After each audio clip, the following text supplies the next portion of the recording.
Andrew, how are we doing?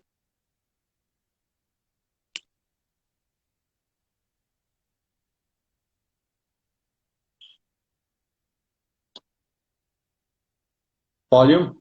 Can you hear me? Yes, I can hear you now. All good, all good. Yeah, got there eventually.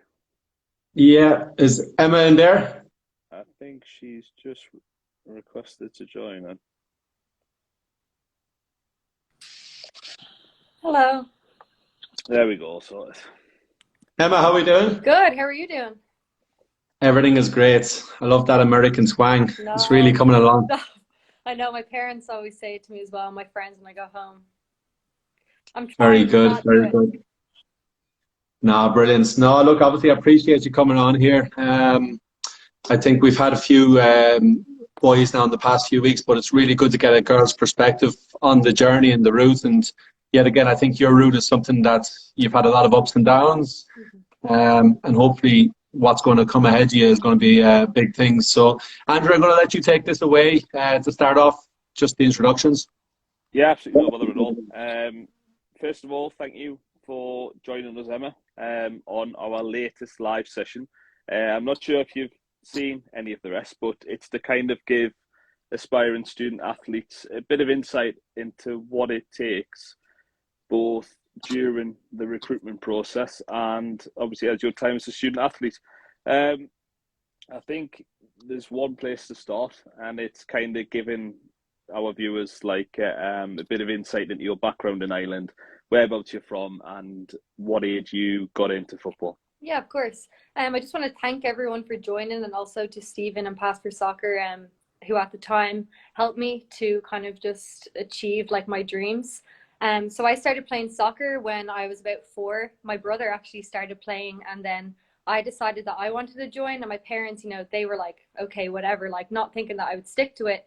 Um, but then he ended up like quitting, and I stayed like playing soccer my whole time. And I think it was from about 11, I knew, I want to go to America. This is my dream. I had like a number of different agencies come and talk, but I just felt like Stephen was the best opportunity for me. It felt more one on one. I felt like a lot of other companies are very like business like, So I really felt that he wanted to help me there. So I had like lots of ups and downs throughout my career. I was playing with Shelburne, and then I ended my final season with Home Farm. It was an amazing experience for me. I won a lot of awards. I got on really well, so it was a great way just to get to America, ending on such a high. So I guess then you're kind of interested in the process. Is that kind of what I should talk about next? So you mentioned that you got into football, and it was quite a young age that you figured you want to go to America. Yeah. So what was it that made you want to go? Yeah, I just think with Ireland, we don't have the level of professionalism that America has to offer, but also the funding too. It used to frustrate me, you'd go down to practice or training, as you call it back home. Sorry, I've Americanized again. And you don't have the numbers there. There's people working, there's people just not bothered to show up, and that just really annoyed me because I had so much like drive and I wanted to like train as hard as I could, but there just wasn't that commitment. And I think as well, what I mentioned, like the funding and the level of professionalism, there's just not the opportunities back home. Here, like in America, you have these amazing facilities, and there's stadiums built. You're training every single day, sometimes even twice a day. You have lift-in schedules, and you watch back over video footage of your games. And you also are given like a scout before each match, so it tells you, this is what the opponent looks like. This is what we need to do if we want to win, or like give our best effort. So they were kind of the main two things why I wanted to come for like the football side of it. But then there's also the academic side. We all know the Leaving Cert is extremely difficult. It's rote learning. You have to remember everything off by heart. So the one thing that I do like about America is that I was given the chance to study psychology. I didn't need all of these points. Um, so that was kind of like my main goal, but also you have until your third year to decide like what your major wants to be. So, you have students back home who are going to college realizing this is not what I want to do with my life. So I think it's a good thing in America that you have until your third year to try out a number of different things. The it kind of sounds as though the opportunities back home in Ireland compared to America are polar opposites. So what would you kind of tell girls that are currently playing and maybe either have thought of the scholarship route or haven't thought of the scholarship route? It's kind of one of those where they shouldn't shut off any avenues, isn't it? Absolutely. No, I think it's an amazing opportunity. I've always said, we'll try it. If I don't like it, you can always come home. But if you don't go, you're always going to wonder what if. And I've had so many opportunities to meet people from all over the world. I think one of my friends from Tennessee at my old school, she's joined. We're still best friends. I've lived with her for the summer. I have my roommates. They've joined the talk. They're from France and Wales. So you get to meet people from all over the world and have these amazing opportunities. So I just think take the risk, it's part of life, but it's definitely an amazing opportunity and something that you don't have in Ireland. Yeah, when you were getting contacted by schools and all that, what was the main factors for you? Because obviously you're going to study, but you're also becoming an athlete as well. So what were kind of the factors that you had to look at with each school? Yeah, I think the first thing would be funding. You can go down to DCU if you're from Dublin for $3,000, get your degree in and out. For country people, okay, you might have to pay a little bit more for housing, but it's still not super expensive. The thing that scared me when you look at the tuition in America, it can be up to $70,000 a year. So finding a scholarship that's going to be okay for you and that you're going to be able to afford is important. And that just comes with hard work. When you talk to your coaches before coming to America, they're going to give you a training plan that you can implement. So my kind of advice is make sure you lift, make sure you put in that extra work, run, just do everything you can before going because it is extremely competitive. I think another thing as well is just finding a program that seems right for you. When you go away, you're on your own. You don't have your family. So having a coach that you can rely on, but also teammates is really important. And I felt that from the start. When you get on a phone call with the coach, okay, we're going to get on well or no. And you just have to go with your gut. What's your relationship like with Stephen? I know you go a long way back with Stephen having helped you get that scholarship. But what was Stephen like during the process, and how supportive has he been kind of when you've actually been out in America? Because not a lot of these companies do that, do they? Yeah, no, I can't thank Stephen enough. He's really helped me from the start all the way to the end. And as I mentioned, I did have some ups and downs. I went to my first school and I just wasn't really happy with the team dynamic and the coaching staff. So I ended up transferring to my new university. And in that moment, it was the end of the world. I was like, what's going to happen here? And I think without Stephen's help, I wouldn't have been able to move to my new university. He put me straight onto the portal. He got me in contact with new coaches and helped me throughout. And then he also acted as someone to talk to when I was struggling during those times. And I think that is extremely important because a lot of other agencies, they don't. It's a business. You give them the money. They give you the scholarship. Goodbye. Good luck. But Stephen has been here with me throughout. And again, giving me this opportunity to speak just shows how interested he is in getting girls and guys over to America. So thank you so much, Stephen. Do you want to jump in, Steve? Yeah, just in regards to that side of it, Emma, obviously when we looked at the process at the start, junior college was something that was mentioned initially, and it's something that's, given your academics and all, you don't somewhat be inclined to say, look, go junior college. But I think looking back, it might have been the best option for you initially. A lot of factors to that is the playing side of things, of course, getting more playing time, but more importantly, figuring out what you want to do. So do you want to kind of elaborate a little bit on that decision, going to Cumberland, maybe as opposed to going to a junior college initially? Yeah, so I think when I was kind of going through that decision, I kind of, maybe you could say I had a bit of an ego. I am very academic, so when Stephen mentioned the idea of going to a junior college, which is a 2-year college, and then you transfer into the 4-year university, I was like, absolutely no way. I was like, I'm academic. I want to go to university. This is what I want to do. But when you are considering going to America, you do need to look at, okay, the playing side of things.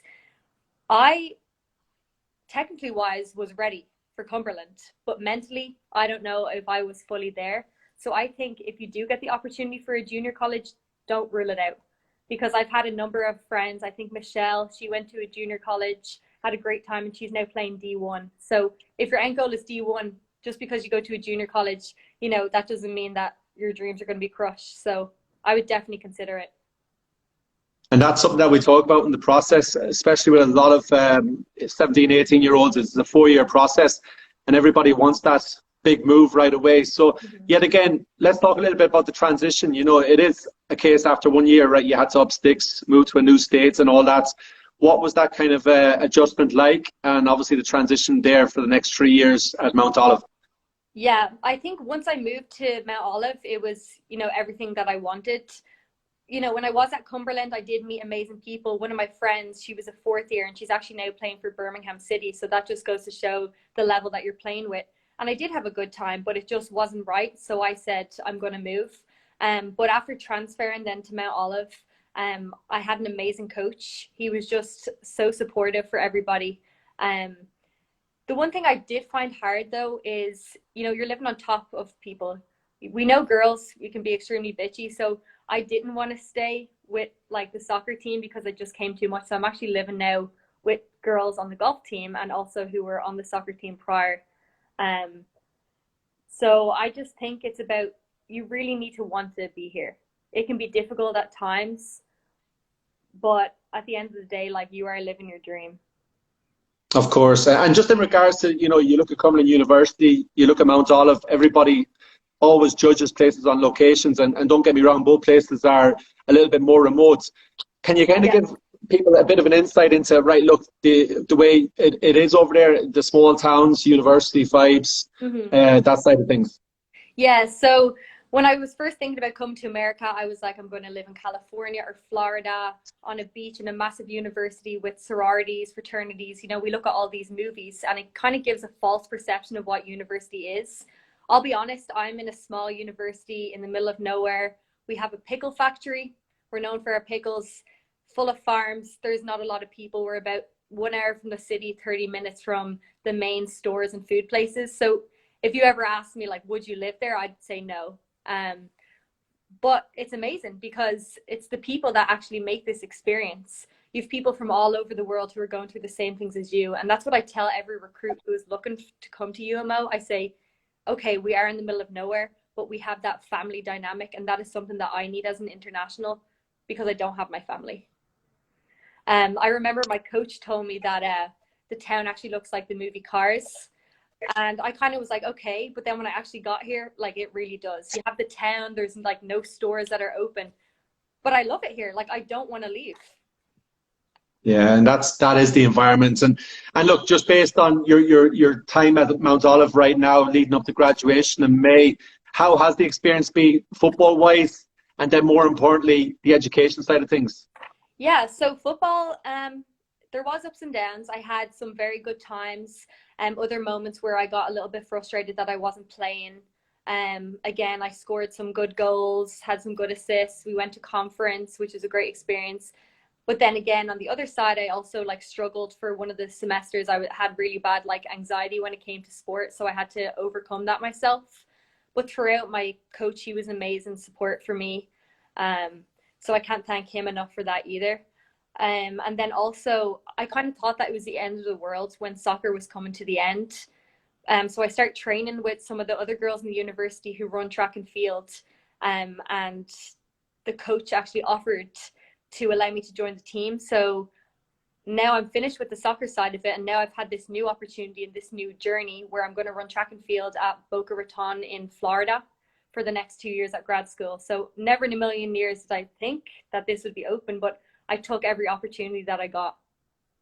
Well, I'm actually delighted to hear that because I was speaking to your mum at the weekend and she did mention that side of it, that potentially Florida. Yeah. So to actually be able to say that you are going, and believe me, I know Lynn University, I know the location, fantastic, you know, and it just goes to show yet again, people play their senior day, their last day of soccer, and that's probably the last time they kick a soccer ball, and now you are aspiring to potentially go on and do track and also get a master's, which no doubt will help you. And what is the plan with that, obviously moving on after graduation?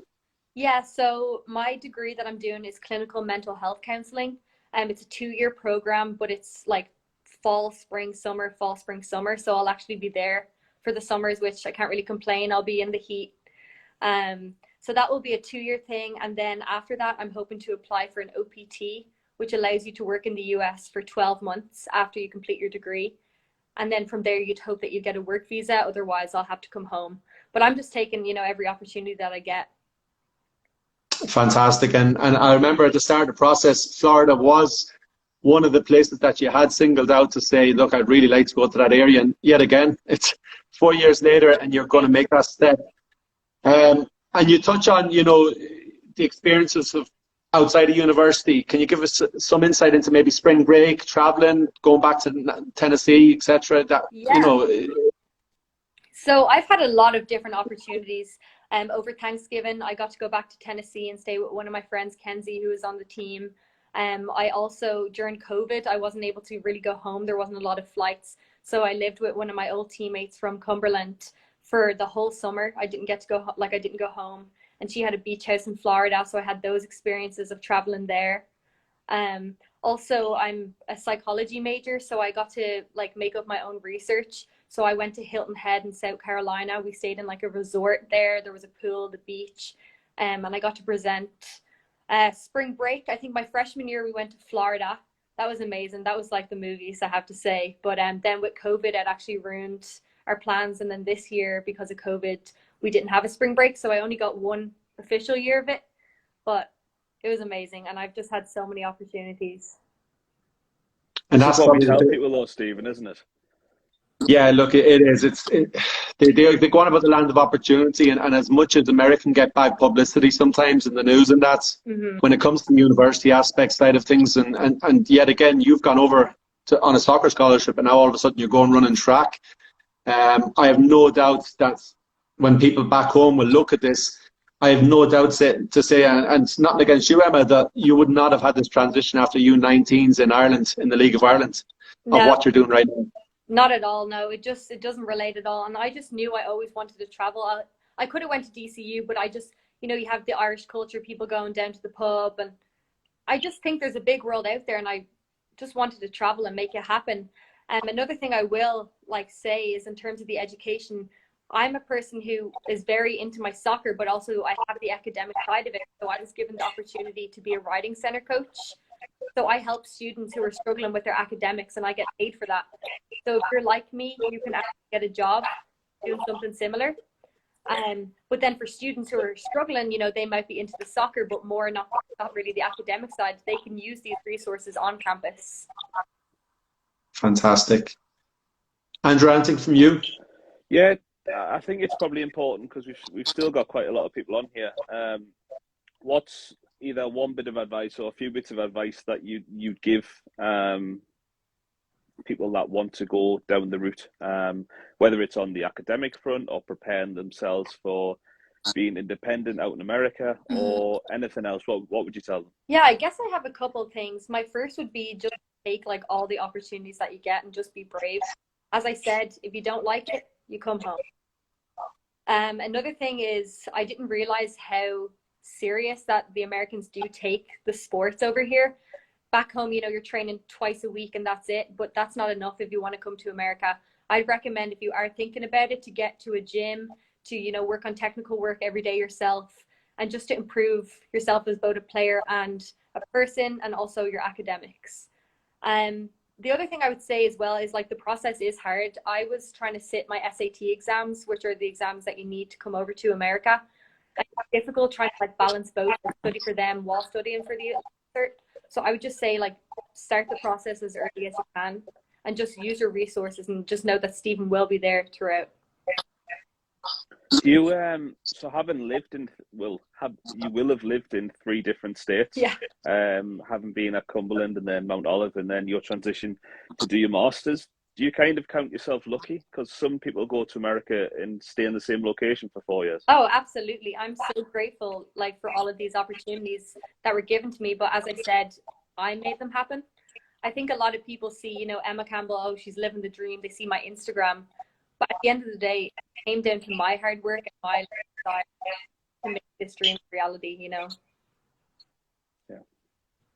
No, it's fantastic to hear that. And I know, obviously, speaking to your parents, and I always say, no matter what, Emma, you made it all this to happen, but at the end of the day, you need a good backing. And that's something that your family has provided you and been there every step of the way.